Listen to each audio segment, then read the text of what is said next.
Good morning friends. आज हम वही पढ़ने जा रहे हैं, पुराना टॉपिक अपना इंस्ट्रूमेंट यूजिंग चेन सर्वेइंग। हमने दो इंस्ट्रूमेंट पढ़े थे, तो वो कौन कौन से थे वो आपने देखा होगा।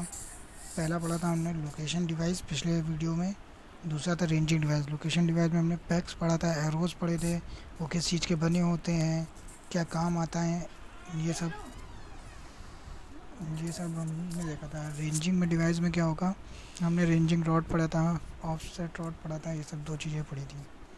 अब थर्ड जो है वो है हमारा 90 डिग्री एंगल मेजरिंग डिवाइस। तो देखते हैं 90 डिग्री एंगल में। अब ये चेन सर्वे में 90 डिग्री एंगल मेज़र करने का क्या मतलब होता है, इसमें इसका मतलब ये है कि देखिए, आप कभी भी ऑफसेट लेते हैं, ऑफसेट ले रहे हैं तो वो परपेंडिकुलर लिया था। तो परपेंडिकुलर है, आपने मान लीजिए कोई भी लाइन है, मेन लाइन है या बेस लाइन है, तो उसके ऑफसेट लेना है परपेंडिकुलर। तो जो ऑफसेट लेना है वो 90 डिग्री एंगल बनना चाहिए ना। तो 90 डिग्री मान लीजिए ये आपकी लाइन थी और एक यहाँ पे कोई भी पॉइंट है ए, तो इससे 90 डिग्री एंगल बनना चाहिए ये। तो ये 90 डिग्री है, ये पता करना पड़ेगा। इसको मेज़र करने के लिए ये हमें कौन कौन से मेजरिंग डिवाइस होती है, ये होता है क्रॉस स्टाफ, दूसरा होता है प्रिज्म स्क्वायर, तीसरा होता है ऑप्टिकल स्क्वायर। तो क्रॉस स्टाफ क्या होता है, क्रॉस स्टाफ बिल्कुल एक ऐसी डिवाइस होती है कि दो स्टाफ होते हैं, बिल्कुल एकदम क्रॉस में होते हैं, ठीक है। तो ये जो एंगल बनाते हैं, इनके मिड में जो एंगल बनता है वो होता है 90 डिग्री, ठीक है। तो लेकिन हमारा जो 90 डिग्री मेजरिंग डिवाइस जो हम लोग जनरली जो यूज़ करते हैं वो होता है हमारा ऑप्टिकल स्क्वायर। तो हम ऑप्टिकल स्क्वायर पढ़ते हैं, क्या होता है, कैसा होता है, ठीक है। तो ऑप्टिकल स्क्वायर देखते हैं। तो ऑप्टिकल स्क्वायर कुछ इस टाइप का होता है। देखिए, मैं फिगर बना रहा हूँ, आप लोग ध्यान दीजिएगा। ये आपकी सर्वे लाइन है, मान लीजिए ये कैसी लाइन है, सर्वे लाइन, ठीक। तो इंस्ट्रूमेंट कुछ ये हमारा यहाँ पे हमारा क्या हो गया, आई पीस हो गया, ये क्या हो गया, आई पीस हो गया हमारा, ठीक। तो कुछ इस तरीके का इसमें मैकेनिज़्म होता है। देखिए, ये होता है कुछ इस टाइप का मैकेनिज़्म।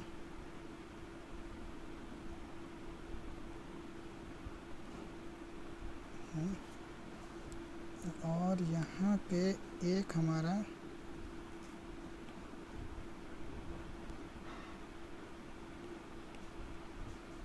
हमारा मिरर कुछ इस तरीके से लगा रहता है, इस एंगल पे लगा रहता है, और दूसरा कुछ इस एंगल पे लगा रहता है। अभी मैं समझाऊंगा ये किस एंगल पे लगे होते हैं, ठीक है। और जो हमारा इरेजर किधर है, और ये जो रेज़ है, देखिए ये कुछ इस तरीके से टकराती है, कुछ इस तरीके से टकराती है, और किस तरफ आती है, वो परपेंडिकुलर डायरेक्शन में इस साइड मूव हो जाती है। तो वो होता है परपेंडिकुलर। तो यहाँ पे मान लीजिए आपका ऑब्जेक्ट है, यहाँ पे क्या है आपका ऑब्जेक्ट। तो यहाँ पे ये जो एंगल बनेगा वो क्या बनेगा, 90 डिग्री बनता है। तो कैसे बनता है, चलिए देखते हैं। तो ये हमारा ऑफसेट हो गया। ऑफसेट आपने लिया विद द हेल्प किस इंस्ट्रूमेंट से लिया, ऑप्टिकल के। तो अब इसके मिड जो मिरर्स होते हैं, ये जो मिरर यूज़ हुए, ये मिरर, एक ये मिरर जो ये यूज़ हुआ, ये और एक ये, इसके मिड में जो एंगल बन रहा है वो बनता है 45 डिग्री। देखिए, इस मिरर को हम पीछे की तरफ ऐसे करके, थोड़ा ये सही से नहीं बना है, फिर भी आप देख लीजिए, कुछ इस तरीके से मिरर होता है इस टाइप। तो इनके बीच में जो एंगल बनता है ये होता है 45 डिग्री का एंगल। ये कितना डिग्री का होता है, 45 डिग्री। तो हमारी जो रेज़ होती है वो क्यों ऑफसेट हमने लिया, तो ये देखिए इस डायरेक्शन में ऐसे ऐसे ऐसे, ठीक है। ये सॉरी गलत हो गया, ये एरो इधर की तरफ होगा, ये फिर इसके बाद ये ठीक है। तो रेज देखिए किस टाइप से आ रही है, इस टाइप से आ रही है। सबसे पहले आई पीस से देखिए, आई पीस में ऐसे हमें विजिबल होगी, तो ऑफसेट इस तरीके से हमारा मैकेनिज्म चलेगा। तो ये जो हमारा ऑफसेट होगा वो कितना डिग्री में मिलेगा, 90 डिग्री। तो ये होता है इसका मैकेनिज्म, ठीक है। फिर चौथा पॉइंट है, चौथा आता है आपका ग्राउंड। चौथा जो डिवाइस है वो है ग्राउंड स्लोप मेजरिंग डिवाइस।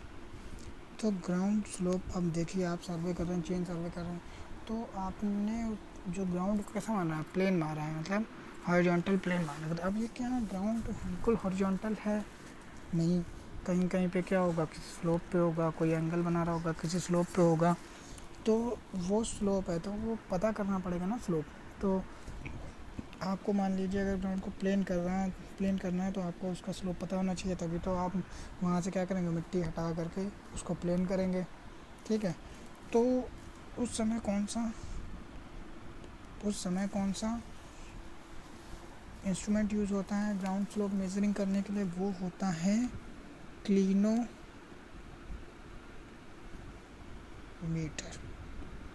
ठीक है।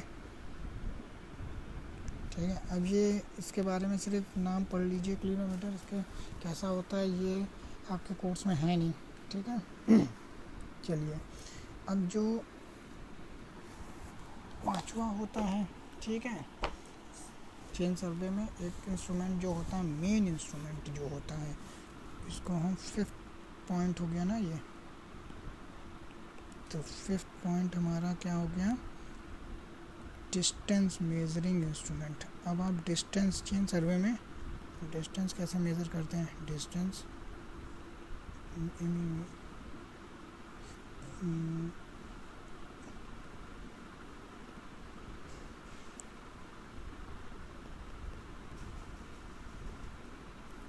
Distance measuring instrument. तो डिस्टेंस मेजरिंग इंस्ट्रूमेंट सबसे पहला आता है हमारा चेन सर्वे। तो सबसे पहले हम क्या करते हैं, चेन लेते हैं। तो चेन कैसी होती है सबसे पहले सब समझ लेते हैं। तो चेन कितनी कैसी होती है, किस तरीके की होती है, तो देखिए मैं फिगर बना रहा हूँ, आप लोग इसको समझते रहिए, ठीक है। तो चेन देखिए, चेन में होता है कुछ इस तरीके का हैंडल होता है, यूँ करके,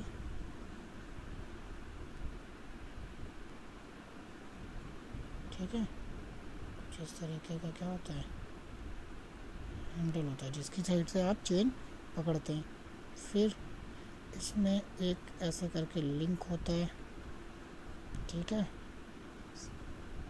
लिंक करके, ठीक। फिर ये ऐसे करके लिंक होता है, ठीक।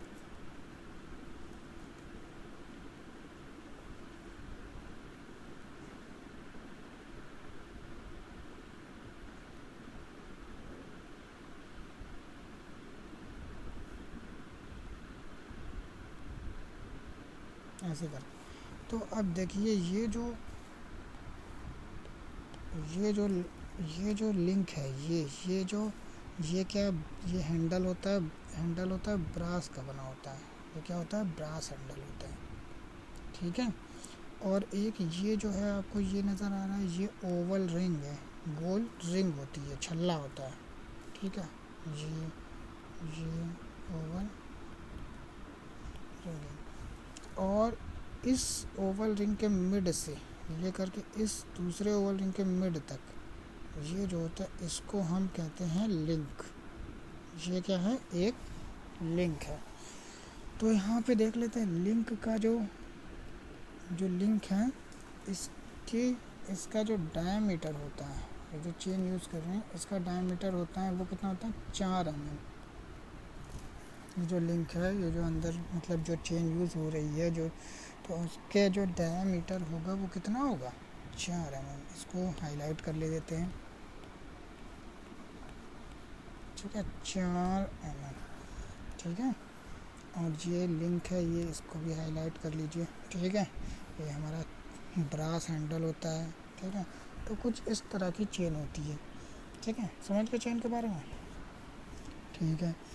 अब इसमें नेक्स्ट चलते हैं। चेन देखिए, चेन के बारे में सब समझा दिया, क्या क्या होता है, कैसा लिंक होता है, हैंडल होता है, ठीक है। चेन की लेंथ जो होती है बिल्कुल कॉर्नर से बिल्कुल मेज़र करी जाती है, यहाँ से बिल्कुल कॉर्नर से। ये नहीं कि आप यहाँ से मेज़र करें, ये आगे से मेज़र नहीं करते हैं, यहाँ से बिल्कुल कॉर्नर से मेज़र करी जाती है, ठीक। और चेन जब मेज़र करेंगे देखना पड़ेगा कि ये जो रिंग है ये एक के ऊपर एक चढ़ ना जाए, बिल्कुल खुले हुए होने चाहिए, ठीक है। ठीक, अब पढ़ते हैं types of chain. Next heading डालते हैं types of chain.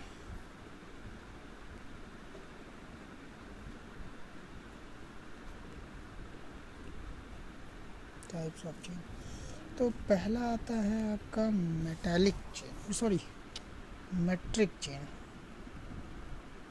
Metric chain,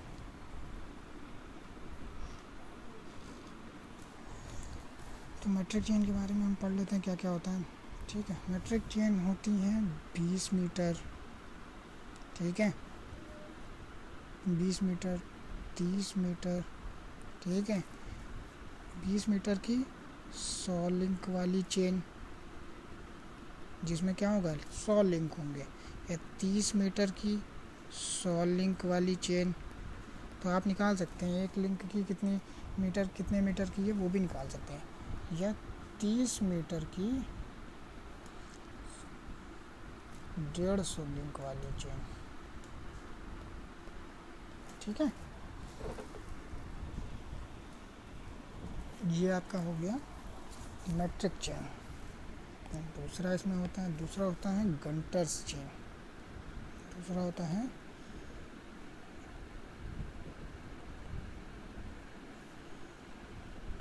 गंटर्स chain, जिसको हम कहते हैं सर्वेयर चेन। सर्वेयर्स चेन, तो इसमें देख लेते हैं ये कितने टाइप की होती हैं, मतलब क्या होती है, कितने लंबी होती है। तो इसको पढ़ लेते हैं। ये देखिए, ये होती है 66 फिट की होती है, 66 फिट की होती है, जिसमें लिंक कितने होते हैं 100 लिंक होते हैं।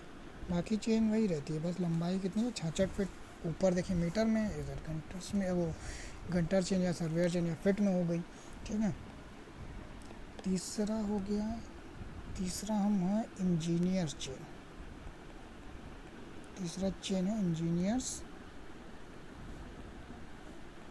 चेन। ये कितने उसकी होती है, तो ये जो होती है 100 फिट की होती है, 100 फिट की 100 लिंक की।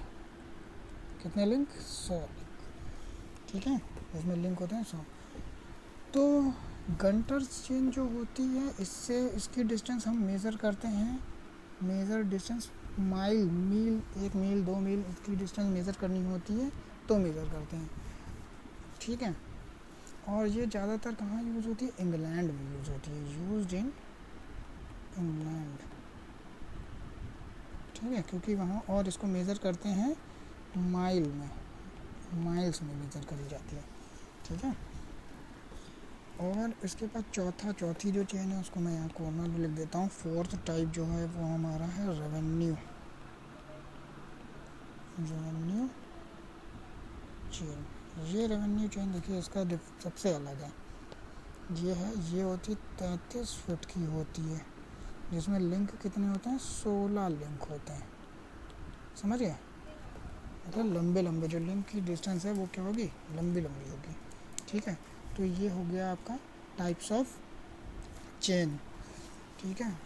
अब चलिए इसके बाद हम देखते हैं नेक्स्ट। अब मेज़रिंग करने के लिए चेन से मेज़र कर लिया, अब दूसरा नेक्स्ट स्लाइड में देखते हैं। नेक्स्ट स्लाइड है, अब मेज़र करने के लिए क्या ज़रूरत होती है, टेप मेज़र करते हैं। तो सेकंड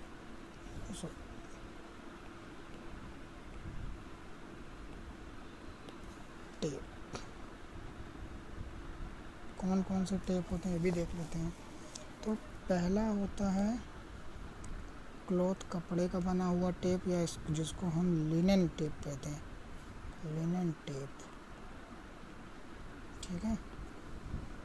तो इसको देख लेते हैं।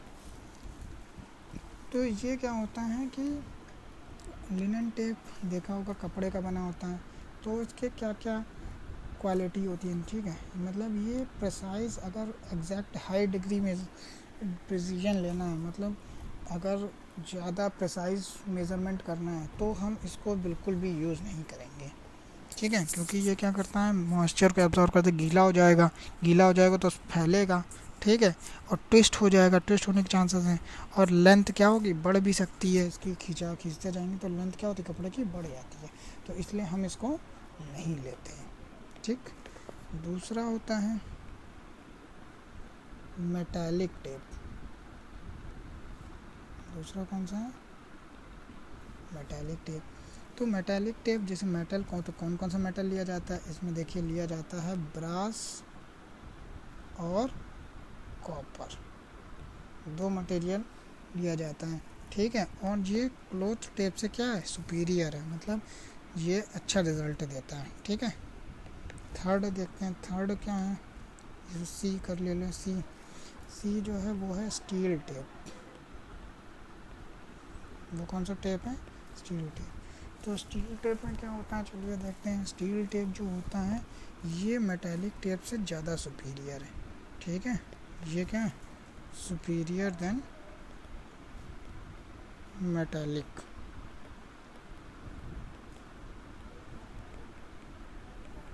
ठीक है, सुपीरियर देन मेटालिक टेप। इसके बाद जो डी है, डी चौथा जो है, जिसे हम इनवार टेप कहते हैं, ये सबसे सुपीरियर है, ठीक है। इसकी जो लेंथ है वो घटती बढ़ती नहीं है। तो ये किससे बना होता है, ये होता है स्टील प्लस निकल, स्टील प्लस निकल से बना होता है टेप। तो स्टील कितना होता है इसमें, स्टील 64% लेते हैं, और निकल कितना होता है 36%, ठीक है। और it is superior to high, ये सबसे सुपीरियर अबव ऑल टेप्स, ठीक है। और हाई डिग्री प्रिसीशन में इसको यूज़ करते हैं, हाई डिग्री प्रिसीशन में यूज़ करते हैं, ठीक है। चलिए आज के लिए इतना ही, थैंक यू क्लास।